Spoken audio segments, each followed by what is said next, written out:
Happiness is freedom. Freedom is having the choice to spend your time doing things that inspire you. Most people want freedom, but many people don't have a clear objective, a roadmap, or a strategy to achieve it. Everyone deserves to live an inspired and free life. I believe that when we're free and able to focus on our most meaningful work, we simply become better human beings. We can give more, care more, support more, and love more. I'm an investor, a trader, and an entrepreneur, and I get to spend every day doing what I love. At the age of 29 years old, I became financially free, and since then my mission has been to help and inspire other people to achieve the same so that they can be more of who they really want to be.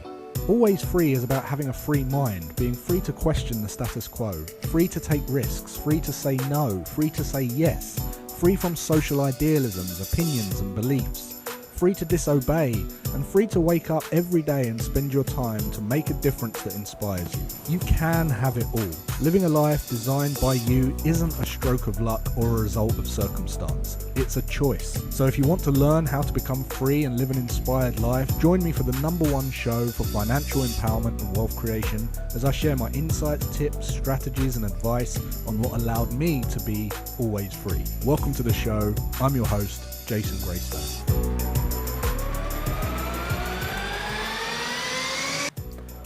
Whoa. Welcome back to the show, guys. I hope you had a nice week so far. Let us know who's in the chat or where you're watching from. This is the Always Free Show, the #1 show for financial empowerment and wealth creation. And I don't say that lightly. This week, we're really going to be digging into how you can empower yourself in your finances and really move towards financial freedom in the world we're living in right now. Joined by a very special guest, Andrew. Thanks for coming on, mate. Thanks, Jay. Andrew is Financial Director of Graystone Education. Do you want to tell a little bit about you, Andrew, for the guys that don't know you? Yeah, I'm a chartered accountant, have been for a few decades. I'm also the host of the One Life Business podcast in association with Always Free and TOF, of course. And I've known Jay for many a year. Yeah, many years, since I was probably 16, 17 years old. So great to have him on. And the reason we've got him on is to really talk about the cost of living, right? And I know this subject is everyone's goes, oh no, the cost of living, I don't want to know about saving, scrimping and all this kind of thing. But what we're going to talk about tonight is really fundamental and absolutely essential for you to take on board and do something with, because up until this point, if you've been watching this show or listening to the podcast, I always say the first thing you need to do if you want to build wealth and have a chance at achieving financial freedom is building a cash buffer of 3 to 6 months living expenses. And the reason we say that is because what that does is it gets you out of survival mode, it gets you out of animal mode, animal brain mode, and it allows you to see opportunities, think differently, think clearer, be more creative, and really deal with higher levels of risk as you use your capital, your liquidity, to produce higher returns. And it increases your IQ. If you don't do that, you've got a significantly lower chance of becoming financially free because you're still in poverty. You're living hand to mouth. And the whole time you're in poverty, the less chances you've got of succeeding at anything. So what we want to talk about is the cost of living. Everyone's noticed that the cost of living is doubling. So when I say that the first thing you should do is save a cash buffer, people are saying to me, well, I can't save a cash buffer at the moment, and usually I say to them, well, when people tell me they can't save, it's usually a lifestyle choice, right? It's priorities, and they choose to live above their means, so they've got nothing left to save because they don't prioritize saving. But right now, we're in a unique situation, first in a long time, where the cost of living is literally skyrocketing around us, which means we can't save. Many of us cannot save money, and it's becoming increasingly harder. And Andrew brought this to our attention at our recent meeting. What was it? What made you start talking about this anyway? It was fuel costs, actually, gas and electric. anyone and everyone, if you've been watching the news, have seen the increases that we've been sort of hit with in the last year. You know, I think there's 3 or 4 increases in the last year. The latest one a couple of days ago that was 54%, which is massive for gas and electric. There's expectation for another rise on the 1st of October, anywhere between 30 and 50%, which again is huge.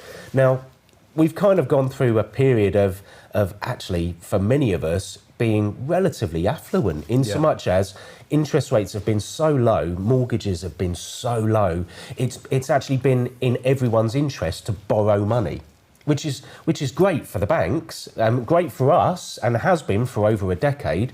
But in the long term, when interest rates start to rise, which they already have, you know, they've gone from 0.1 to 0.75%, doesn't sound like a lot. But when you start compiling that with other increases that we're getting and the world that we're sort of living in at the moment, it starts to become a real bind. And what brought this to attention for me was the gas and electric price hikes. I had a phone call from my provider telling me I was over £1,000, that I owed them over £1,000 basically, and that my monthly direct debit was to increase. I had preempted this, and as you quite correctly say Jay, if I didn't have the cash buffer, then having a cost of £1,500 come through the door that you have to pay there or then, that could be a major issue. It could be a major headache, because not only that, I paid that up front and paid it off in one go, because these monthly direct debit went for, and I have a 4-bedroom house, and my monthly direct debit has now moved from £165 a month to £495 a month. Wow. Now that's now, and if I wouldn't have paid that other £1,500, it would have gone up even more. So that's before a price hike in October. So that's why we're having this discussion today. That's just gas and electric. Wow. So we've had a price hike of 54%. Yep. By October, it's going to be 30 to 50% predicted again. On top of. Yeah. The average household income in the UK is 30,500. Yep. For a family based on 2.4 people in the household. So if you've got more than 2.4 people in your It's gonna be household, more. not only will your hopefully your income be higher, potentially it may not be, but also your costs are going to be higher. Yeah. But also your energy costs, if that's £4,500 a year, that means that you've got to earn potentially £7,000 a year before tax, to pay for that, right? Yeah. So on an average house, we are talking between £300 and £400 just for energy, and that's before the hike in October. Yeah. And I think a lot of people think, oh yeah, well, energy costs have gone up, fuel's gone up, what a rip-off. But what we want to talk about is some of the other little things that you don't really see there that are like a death by 1,000 cuts. And then all of a sudden, interest rates go up a little bit and you think, crap, how the hell am I going to live?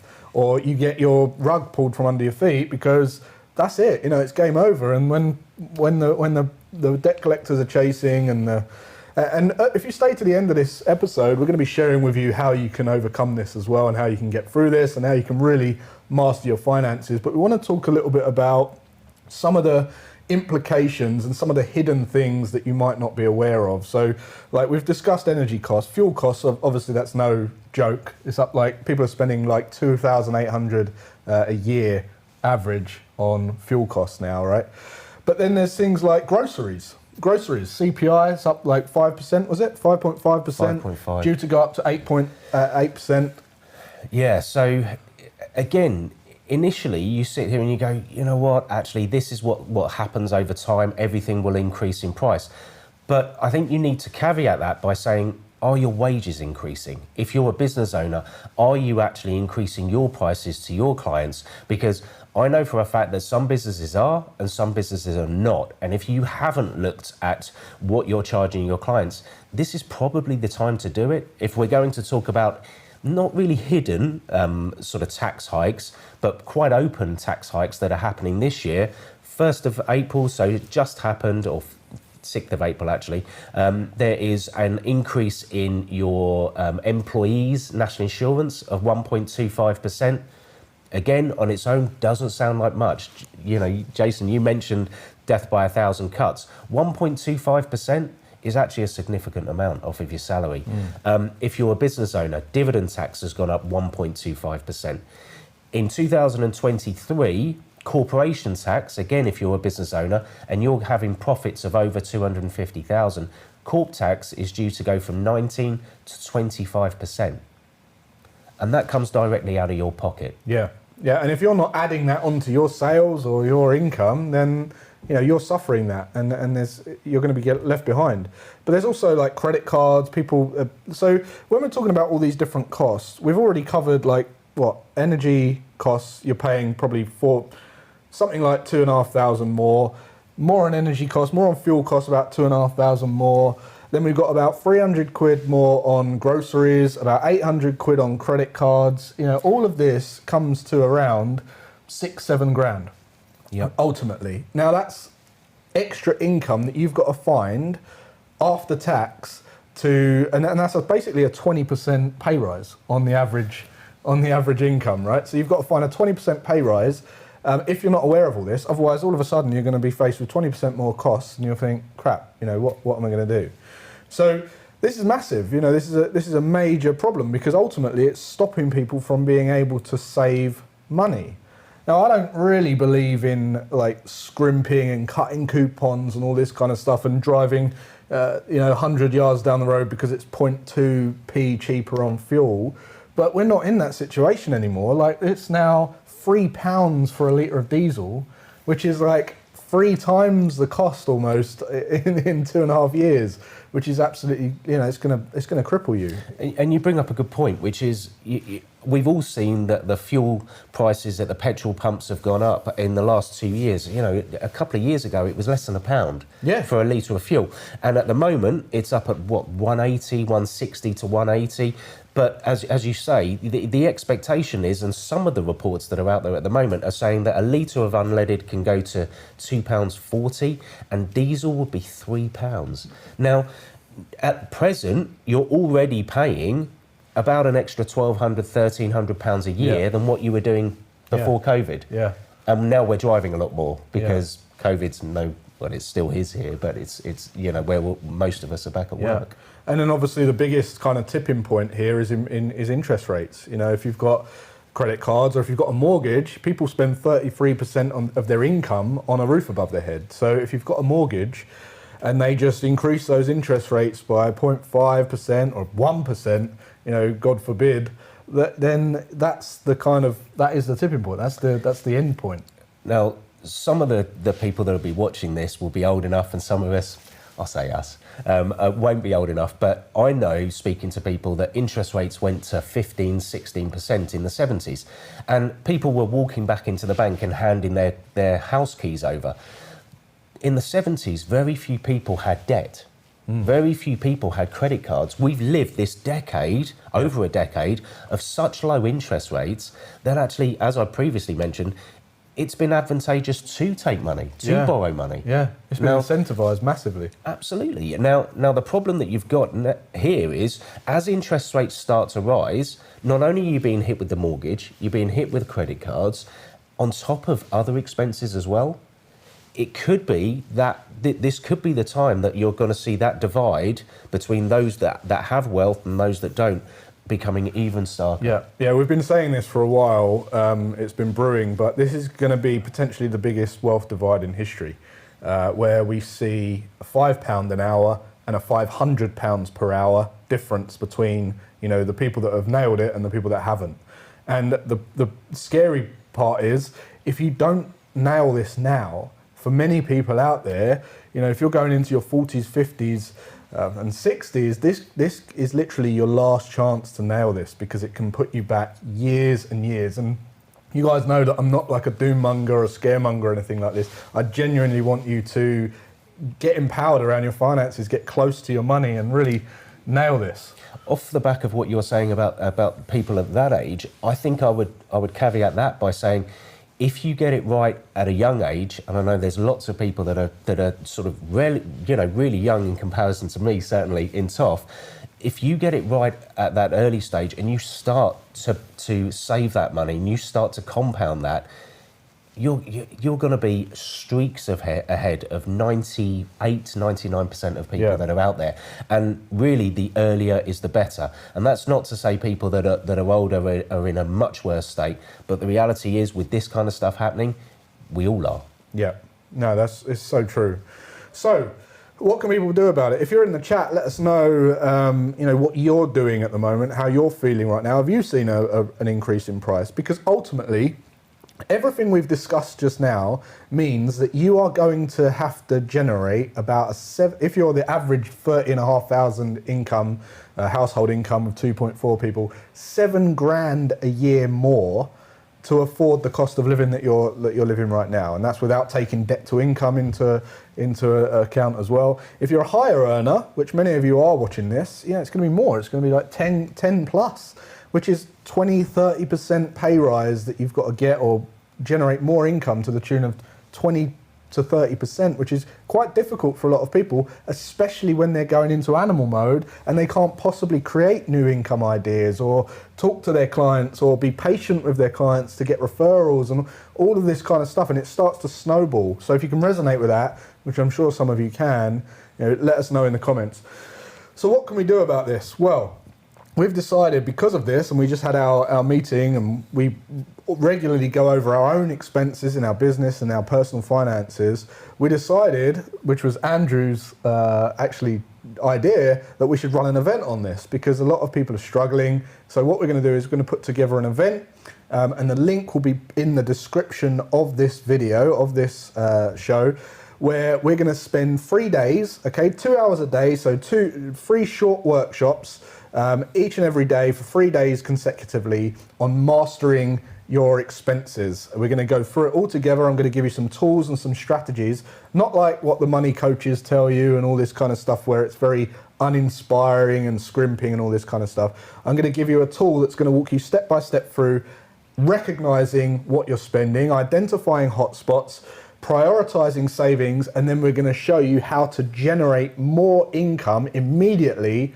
from those expense savings. And it's an interesting one, because I think this is going to be a tough one.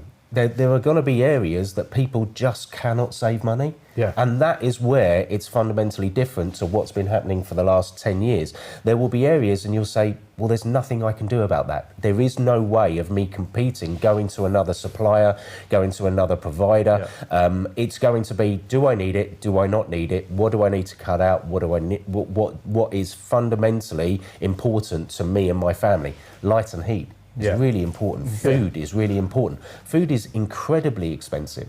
I eat plant-based, and it's so much more expensive to eat unprocessed food than it is processed food.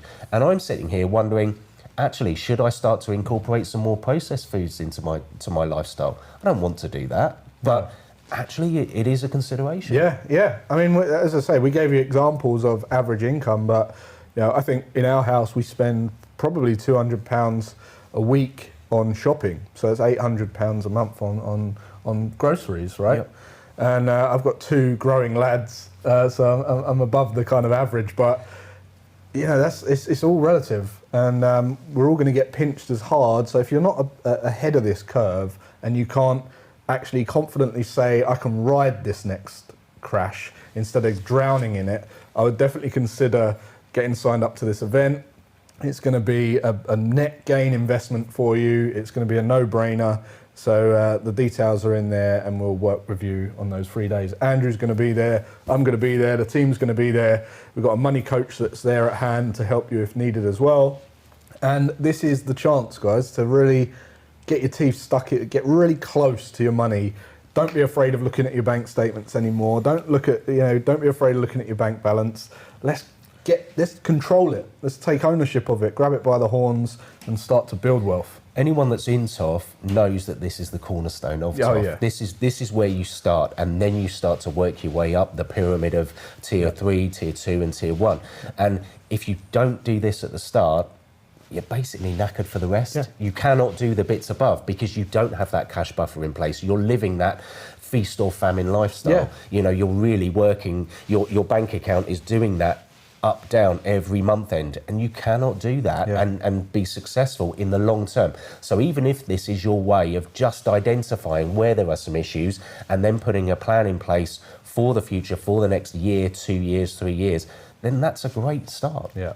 It's better than not doing anything, let's put it that way. Definitely, that's what I mean. There's no risk to you of doing this event. It's going to be, you either save money or you gain money. There's no loss. Like, there's no risk in you doing this event. It's only going to help you. And as Andrew says, it's like building a pyramid with crappy foundations. You know, it doesn't matter how big the pyramid is, it's going to crumble over time and not withstand the test of time like the pyramids in Giza, which we'd never know. We'd never know how they were built, but I'll find out one day. It's a really scary time at the moment. Living that feast or famine lifestyle, which is what a lot of people have done because they've been borrowing. Yeah. Because they've been able to increase that borrowing and that number of credit cards. How many credit cards have you got in your wallet? I know how many I've got. And I stay away from credit cards for that reason. Yeah. I stay away from them. I use them effectively and efficiently, but I pay them off at the end of each month. Now, not everyone can do that. The problem with that is if interest rates are increasing and everything else that we're seeing at the moment, on top of food increases, fuel increases, people working from home. If you think about working from home is supposed to be an efficient way. Oh, I save the cost of travelling to work. Yes, but you also have to heat the house. You also are probably going to the kitchen more often and eating a bit more and drinking a bit more. So all of these things have to be weighed up, and it's not easy to do. Yeah. But if you don't do it, you're sat in the corner going, I'm just going to let it happen. And letting it happen is a dangerous thing to do. And actually, it's a scary place to be. Yeah. Whatever you do, don't bury your head in the sand, because that is when you will really get left behind. So before we wrap up, quick word from our sponsor, which is me. Get booked onto the event and you won't regret it. And until next time, guys, thanks for tuning in. Take care. Have a great rest of your day and weekend, and we'll see you then.